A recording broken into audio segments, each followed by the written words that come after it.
Bismillahir Rahmanir Rahim. Sallallahu alaihi wa alihi wa sahbihi ajma'in. Hadisi ya zo daga manzon Allah sallallahu alaihi wasallama yana kwadaitar da mu bisa yin azumi ranar Arfa, kuma har yake bayyana cewa wanda ya azumi ranar Arfa za a kankare masa zunubin shekara guda da ya wuce da kuma shekara guda mai zuwa.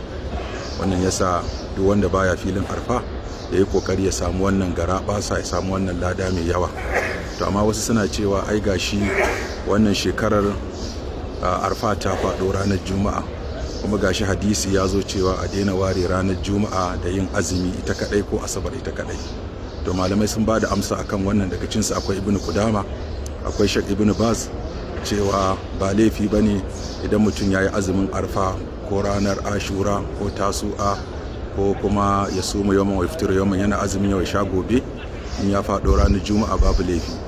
Domin yin wannan ba wai Juma'ar yayi azumi don Juma'a bane, a ranar Arfa ce ta faɗo Juma'a. In ka tambaye shi ba azumin ranar Juma'a ya ba, azumin ranar Arfa ya.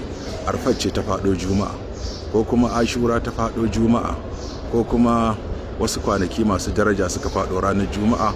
Wannan babu laifi idan an yi azumin, kuma bai ci karo da hadisin da ya hana ware ranar Juma'a da yin azumin nafila ita kadai ba, sai an hada da Alhamis ko an hada da Asabar. Kuma ma idan mutum ma ya ma dauko azumi kwaya tara da zai yi, waɗanda Imam Nawawi ya kawo cewa wannan yana cikin aiki mai lada da ake so kai a wannan kwanaki, to babu laifi.